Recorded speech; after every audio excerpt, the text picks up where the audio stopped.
gents, welcome to another Les Caves de Purène virtual tasting. My name's Daniel and I'm the shop manager here at Les Caves, and I'm going to be guiding you through some really exciting and delicious wines from the southwest of France over the next hour or so. So why a tasting on the wines of the southwest of France? Number of reasons. Les Caves de Purène really was founded on importing wines from that area of France. Eric, our founder, is from the Pyrenees, and he thought that the wines from that area were grossly underrepresented in the UK when the company was founded roughly 30 years ago. And he's probably right, because from what I've heard, they were generally used as cooking wines, or especially the reds sometimes were used just to strip enamel from people's teeth, apparently, because of the harsh tannins.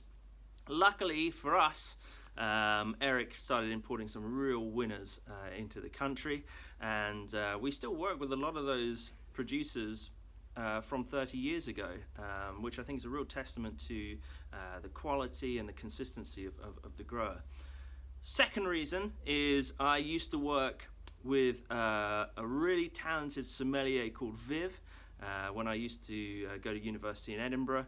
I worked in a very kind of prestigious restaurant up there. In fact, back in those days, I think it was the only restaurant with a Michelin star. And Viv's tagline, he was from Toulouse, his tagline was always, Southwest the best. You don't need to look anywhere else for wine apart from the southwest of France.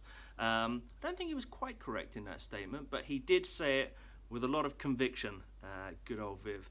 And then third and foremost, I actually really love the region. It represents fantastic value for money. If you like those kind of Bordeaux style wines, slightly richer style wines, but can't afford to drink fine Bordeaux every day, Southwest is a great place to look for more affordability but still great quality.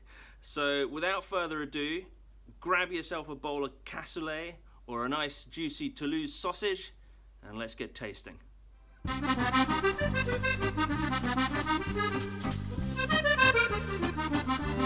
give a little brief overview of the southwest of France as a wine growing region. Where are we actually talking about?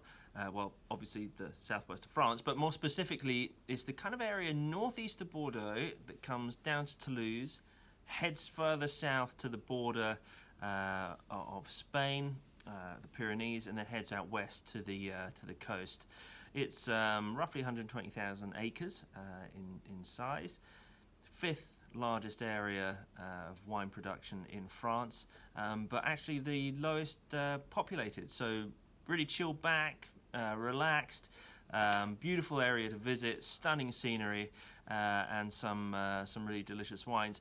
Because it's so large, obviously you're going to have quite a broad range of different terroirs, different climatic influences, and plenty of indigenous grape varieties, and also some more well known. The area is split into 4 sub-regions. First one being Bergerac and the Dordogne River. So this is just slightly south of Bordeaux. Same kind of climatic influences as Bordeaux, so lots of influence coming in from the Atlantic. It's what we call a maritime climate. So essentially that just means that maritime climate is next to a large body of water. It sees quite distinct seasonal variations in weather, and generally has kind of warm summers and cool winters. Being next to a large body of water, you obviously have to kind of manage the vineyard accordingly, due to the fact that there's generally more humidity and more rain, which can sometimes cause diseases in the vineyard. So got to be careful there. Next sub-region is Garonne and Tarn, so named after 2 major rivers in the southwest of France. This sub-region is a little further east towards Toulouse, and we're still seeing a lot of the Atlantic influence coming in for some of the western vineyards, but some of the eastern vineyards in this sub-region are more subjective to a Mediterranean climate, so less rain, slightly warmer, so less kind of issues with diseases in the vineyard. The largest region in this sub-region is Gaillac, and you can actually find some of the oldest vineyards in France in this region as well. Same kind of grape varieties as Bergerac, with a few indigenous grape varieties chucked in there for good measure. One of my favourites, First Cervidou, which we're actually going to be trying a little later on as well.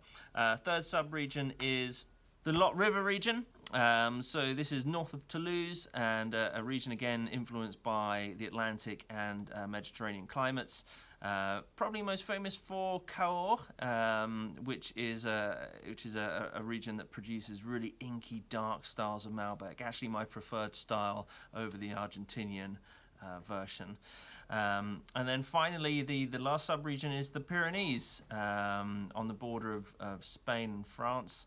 And they make really stunning, beautiful wines. A lot of artisan producers down there, probably maybe most famous for Madeira, which is 100% Tannat, really dark brooding styles of wine, one of which we're going to try, and also we're going to try a really beautiful white wine from there as well. So without further ado, that's the educational kind of bit out of the way. Now we move on to the actual drinking.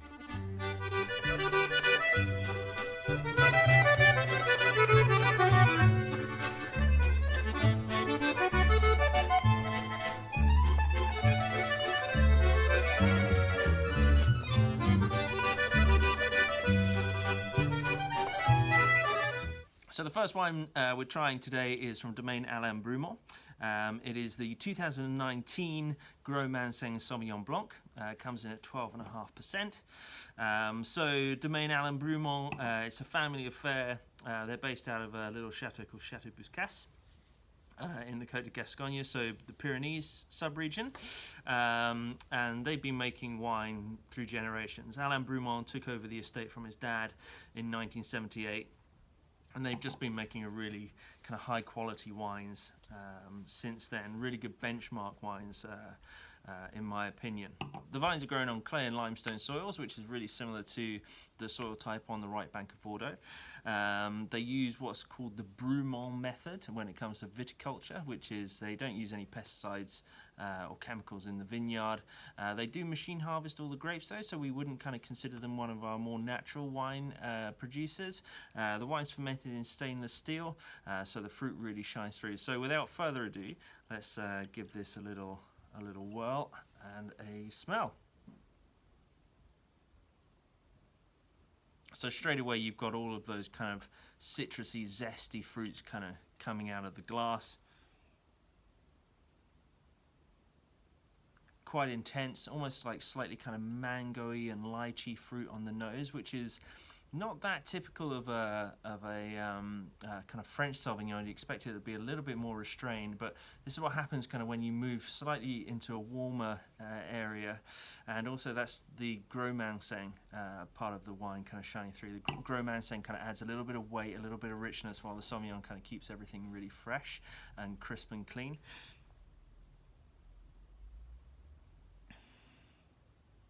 Yeah, so lots of citrus, apple, mango, lychee, really inviting.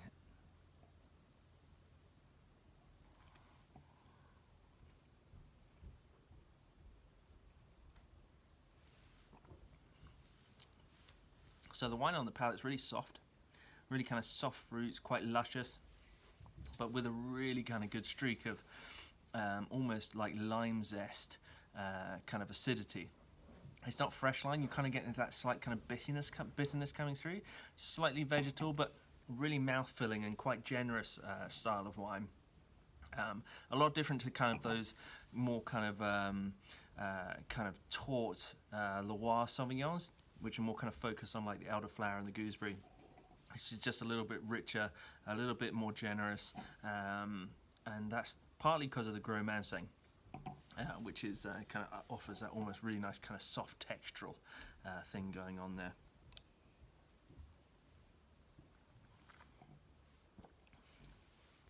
Yeah, almost slightly kind of green appley and grapefruit kind of acidity in there as well. A really good style of wine. Great kind of great chilled down on a summer's day. So maybe we wait 4 or 5 months, but one to enjoy on its own or with some kind of really lovely simple fish dish. Hope you enjoyed, and we're on to the next one.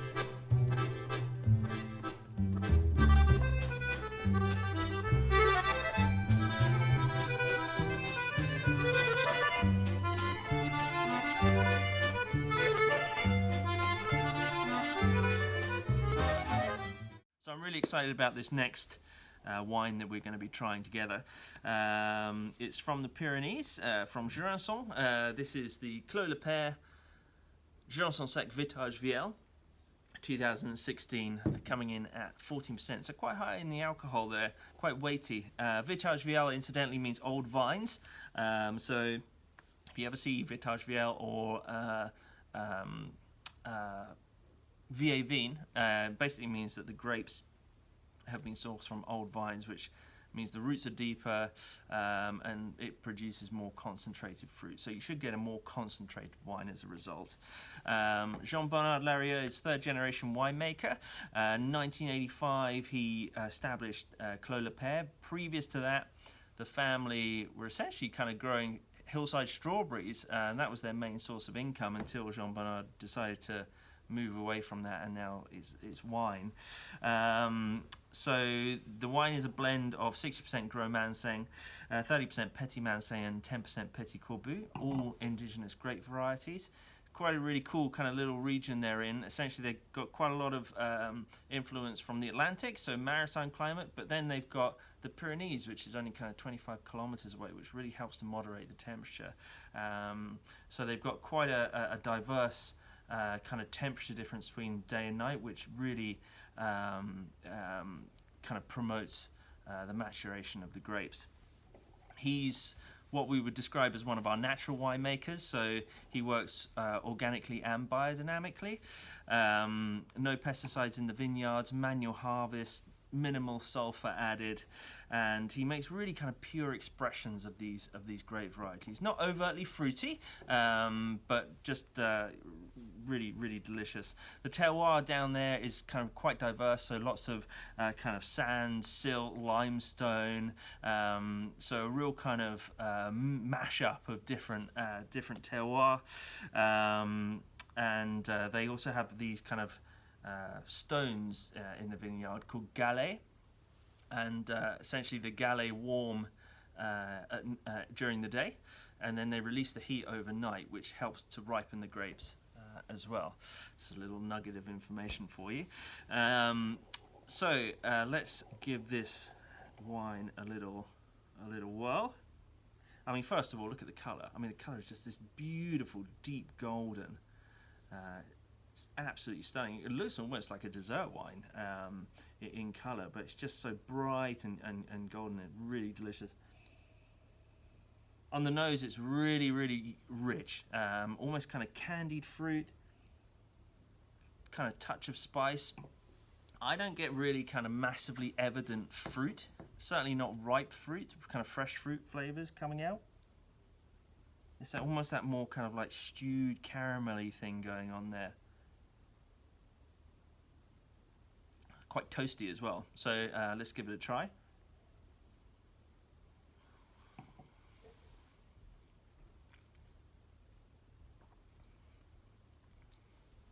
Yeah, wow. You get that sense of richness on the palate, and there's no real kind of kind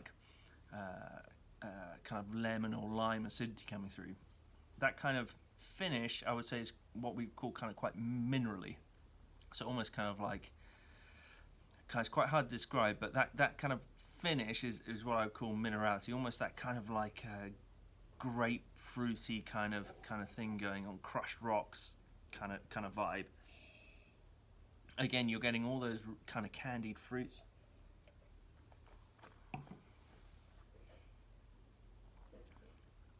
And again, like the wine from Alain Brumont, it's quite soft. So that's kind of the Gros Manseng coming through on that texture front. Really soft, really generous, really rich. You can have this with something like a chicken in a creamy kind of morel sauce that's been kind of deglazed with a bit of masala or whatever. But these wines age for years. We actually have the 2009 in Magnum, and it's still absolutely fresh as a daisy. But a real stunning wine, really different. Obviously, kind of not that fruit-forward, kind of driven wine like the Alain Brumont. This is much more on the savoury end of things, much more of a food wine than just a kind of pop and pour. But I hope you've enjoyed it. I think it's really interesting and a real kind of point of difference to a lot of those kind of fruit-forward, fruit-driven wines that you see coming out of places like the Loire. Anyway, enough rambling. Let's get on to the next one.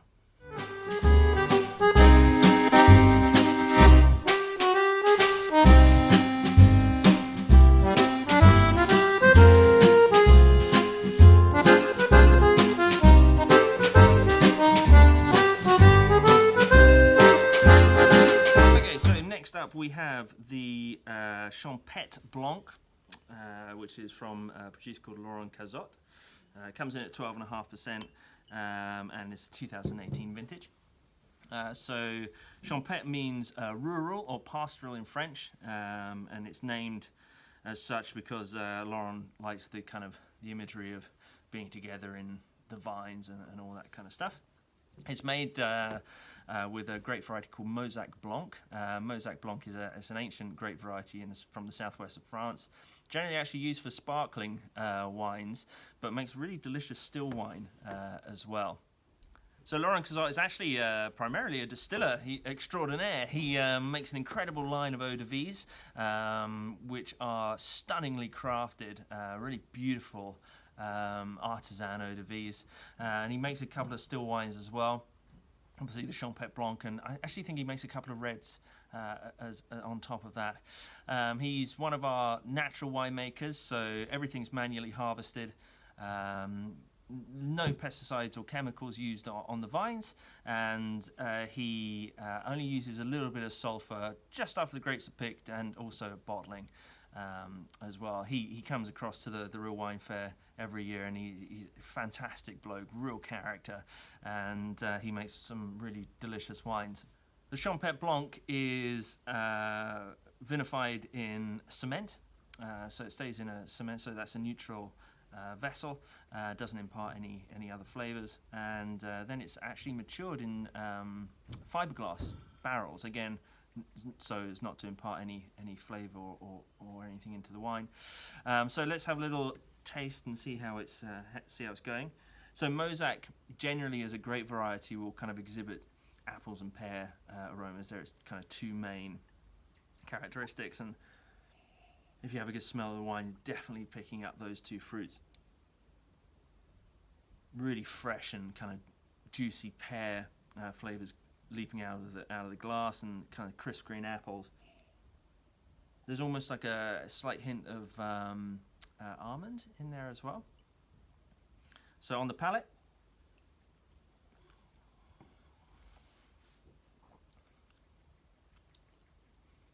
yeah, super refreshing. You're getting all of that really kind of juicy acidity coming in. Again, you're slightly getting that kind of lemon peel acidity, slight bitterness there.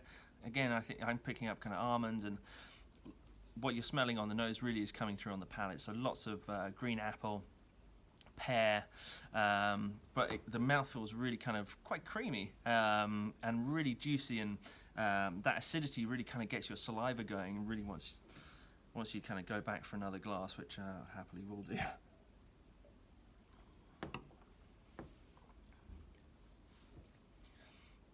So pairing wise, you could actually serve this with a variety of cheeses. Got enough weight there to kind of carry the flavours, and also freshwater fish perhaps as well in a slightly creamy sauce. There's enough acidity in there to cut through the richness of those kind of dishes, and really lovely fruit in there as well. So I hope you've enjoyed that. Laurent Cazot is an absolute cracking winemaker, and I hope you've enjoyed his wine. Actually, just one little point of interest that I don't think I mentioned was this wine's certified organic. If you're ever going out to buy wine and you're kind of wondering whether it's organic or not, a good little indicator is generally if you can see that little leaf on the bottle, that means it's certified organic. So without further ado, we will head off onto the last white of the tasting.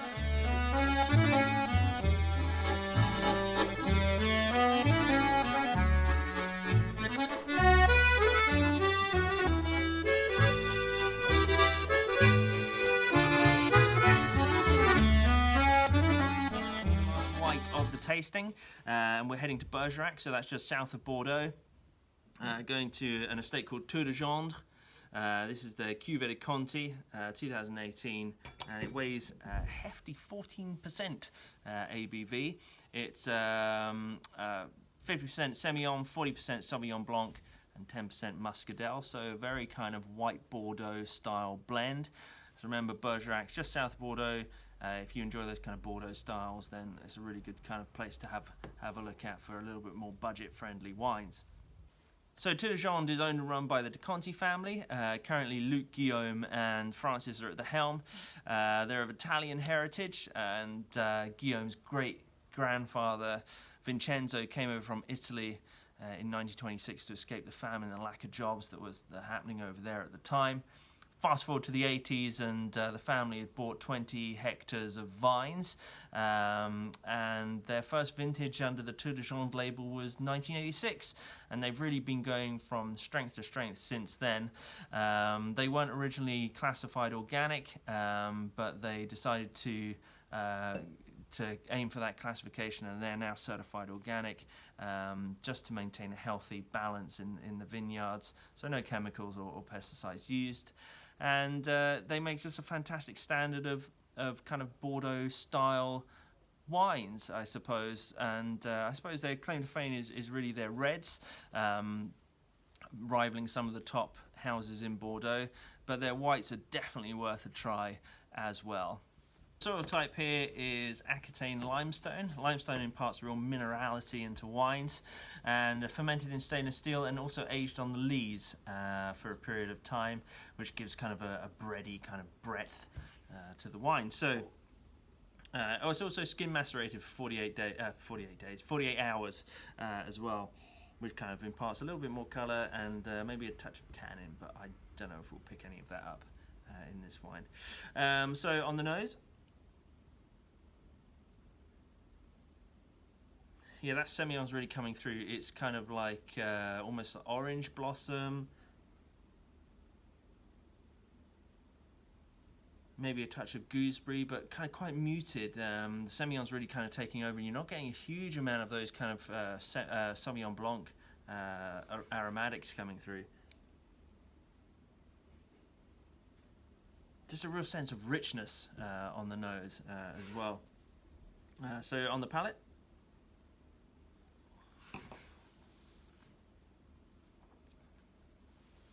yeah, wow, really mouth-filling, really generous again. That Semillon really gives a kind of interesting, oily, kind of waxy textural quality to the wine.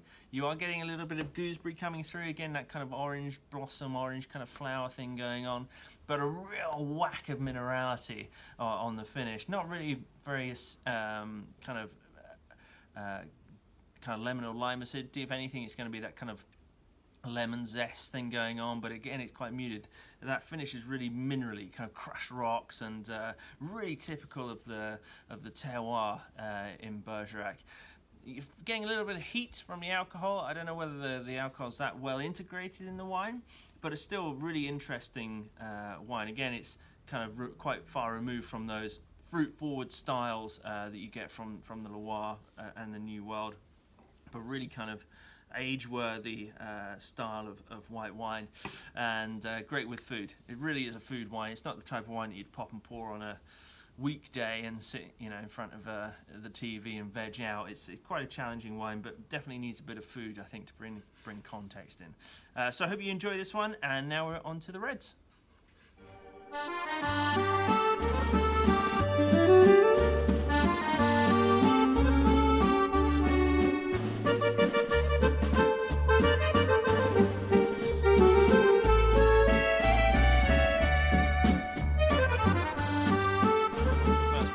Tasting, and we're heading over to Fronton to Chateau Plaisance, Le Rouge 2018, 12% ABV. It's predominantly Negrette with Syrah and Cab Franc in there as well. Negrette again is an indigenous grape variety of the southwest of France, generally producing kind of quite fruit-forward and floral styles of wine. This wine is made by a chap called Marc Pennever. We've been working with Marc for years and years and years. I think he was actually one of the first estates that Eric started importing as Les Caves. The Pennever family have been making wine in this part of France since 1870. Marc Pennever came on board in 1991 after gaining a diploma to become an oenologue, and he really injected a new passion and drive into the estate, got certified organic, and increased the size of the estate from 7 hectares to 16. Subsequently, his son has come on board, and he has a real passion for natural wines. So they're kind of moving the direction of the winery much more in the natural trend. The vines for this wine are grown on the highest plateau in the Tarn, 200 meters above sea level, and are grown on quite stony soil. So expect a bit of minerality coming through in the wine as well. So let's see how the wine's showing on the nose. Well, first of all, let's look at the colour. Really bright. It's not filtered, so there's a slight kind of haze to it, but I still think the wine looks like it's full of life, full of energy. And on the nose, yeah, just quite complex. You're getting licorice, you're getting spicy notes, you're getting black cherry, plum, almost a slight kind of animaliness coming through as well. It's quite a rustic style of wine. And on the palate,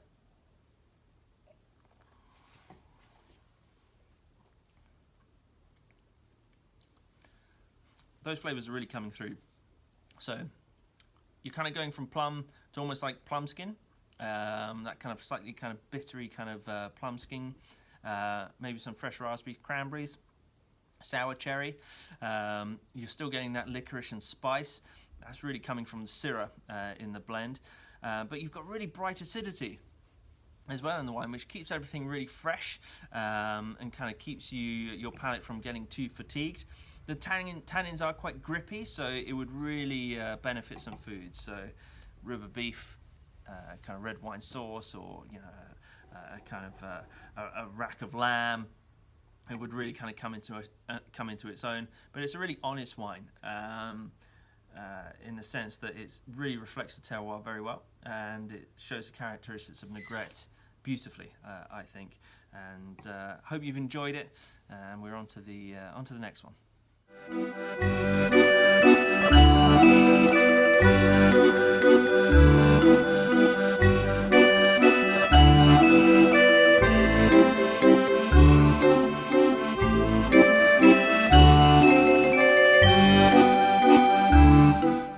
Okay, so next wine we're tasting is one of my kind of all-time favourite staples from Les Caves.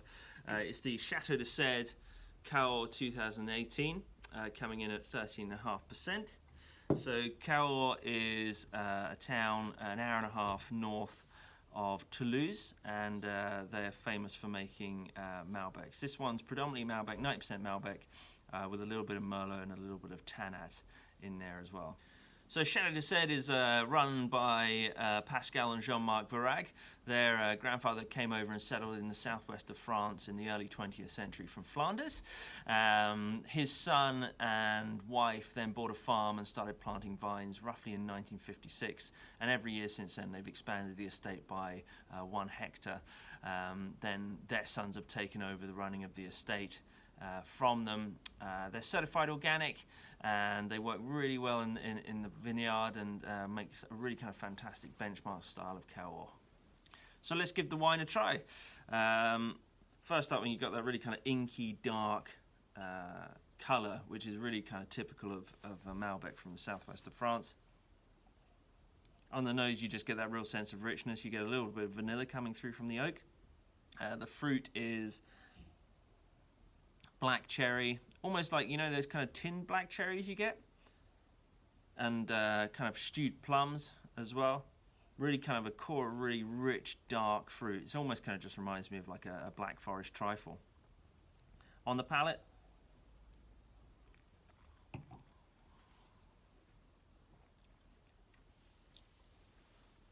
yeah, super powerful. Really grippy tannins. Yeah. And that fruit kind of comes through as well. So you're getting that, again, those black cherries. There is a little bit of touch of kind of sour cranberry in there as well. Good acidity. Maybe a touch of kind of red currant on the finish.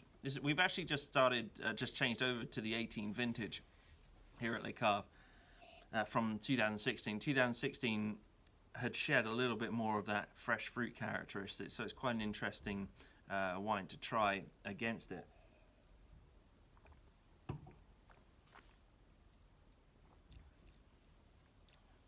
There's quite a touch of smokiness in there as well. Really delicious, actually. I normally prefer my kind of carols to have a little bit of age to them, because they kind of shed that more kind of fresher fruit style, but this is really yummy. I think it will benefit from opening up as well. So, so yeah, great with kind of rich beef dishes, cassoulet, everything kind of in that spectrum. Great for winter. I mean, goodness me, you could just have a bottle of this sitting next to a fire and quite happily drift away with a good book. But I hope you can see it's quite a different style to those Argentinian kind of fruit-forward, almost slightly jammy styles of Malbec. It's much more restrained, much more elegant, I think. Yeah,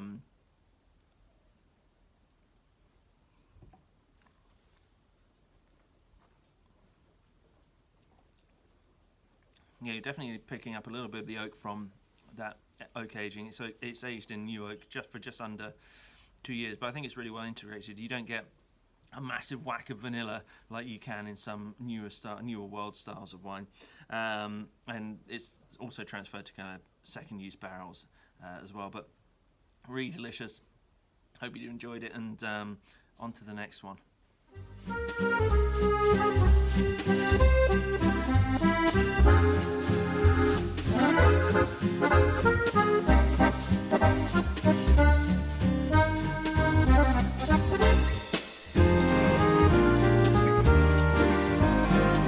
So next wine is, bizarrely enough, another one of my favourites. It's Domaine Berthelieu from Madaran. It's the Charles de Batz Cuvée, 2015 vintage, and comes in at a whopping 14.5% ABV. So it's predominantly Tannat, 90% Tannat, 10% Cabernet Sauvignon in there as well. Domaine Berthelieu is located in a small town in the north of Madaran, and it's been in the family since 1850. Didier Barret is the current winemaker there, and he's 6th generation. He's a real advocate for the wines from Madaran, and a great character as well. You've got 26 hectares at Domaine Berthelieu on stony clay soils. That's watered from the rain coming off the Pyrenees, and it's just a really idyllic place located in the heart of Gascony. They work sustainably, so care in the vineyards. They do add sulfur, so we wouldn't consider them one of our more natural wine producers, but they make just a really beautiful standard of wine. Great wines with great guts and real character. So without further ado, let's give it a little taste. Incidentally, the vines are kind of roughly 20 to 50 years old, so you know, kind of reasonably good age on them. Spends 12 months in oak, which I think you can pick up there. You can really pick up that kind of vanilla note, but it's not too dominating. You got a real kind of complex nose here, so lots of rich black fruit like blackberries, blueberries. Maybe a touch of raspberries, a good core of licorice and spice, maybe a touch of chocolate in there as well.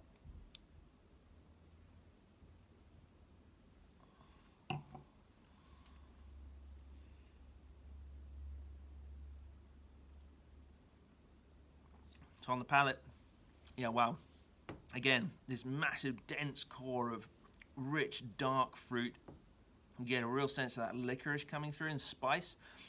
Really big, grippy tannins, but I think there's enough acidity in there to keep the palate kind of fresh and kind of revived. Otherwise, it's just going to become really overwhelming quite quickly. Again, another food wine. Really need some kind of rich beef stews with this.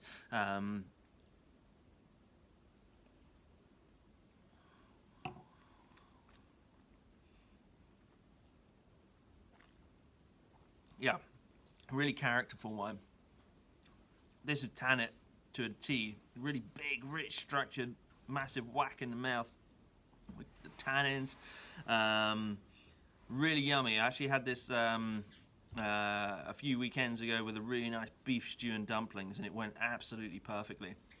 So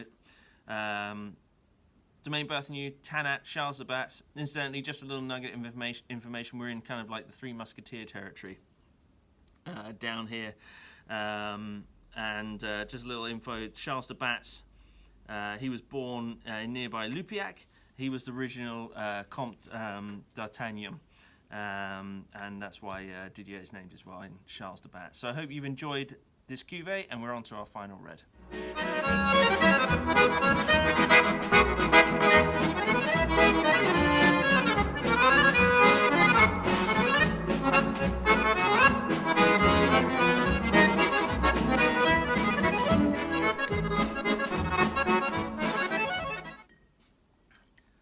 So on to the last wine of the tasting, and we're heading over to Marcillac, to Domaine de Crau. This is their Vieux Vin Cuvée, so old vines, 2018 vintage, coming in at 13.5%. It's 100% Mansois, which is also known as Fur Cervidou. It's one of my favourite grape varieties. Just creates really delicious, kind of irony rich styles of wine. So Domaine de Crau, for 4 generations up to 1982, they actually only had 1 hectare of vines, and then after 1982 they started expanding the vineyard, bought up some other vineyard plots and started renting some vines from other growers, and in 1986 they built their own winery so they could house their wines, and their philosophy is just to hand down that same consistent winemaking from generation to generation. So the vines for the Vieux Vin Cuvée roughly 50 to 90 years old. They're planted on a really steep slope in Marcillac with 2 different soil types. So at the top you've got really dense clay with a high percentage of stones, and then at the bottom you've got limestone. And these 2 soil types really combine to make quite a distinctive wine, quite minerally and quite kind of almost like iron-rich style. Viticulturally, they practice what's called lutte raisonnée, which is practice that encompasses the whole of the winemaking. So not just in the vines, but also in the cellar as well. So, like what you'd expect, manual harvesting, no harmful chemicals used in the vineyard. In fact, the vineyard's kind of teeming with life. Their philosophy is to create almost like a little ecosystem within the vineyards itself to promote kind of healthy grape growing. So onto the wine itself, a beautiful coloured wine, kind of purpley, bright, clear, really delicious. On the nose, kind of reminds me a little bit of Cab Franc, so you've got that kind of vegetal, almost like bell pepper thing going on. Spicy, peppery, notes of cassis and almost a slight kind of hint of mint in there as well. On the palate.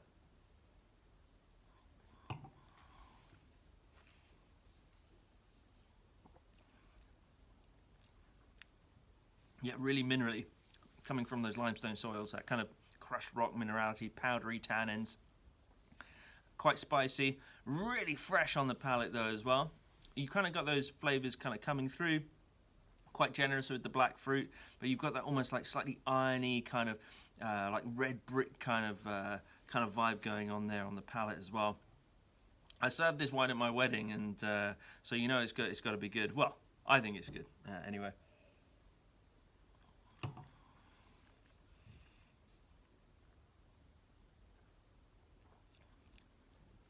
Texturally, I think it's really delicious.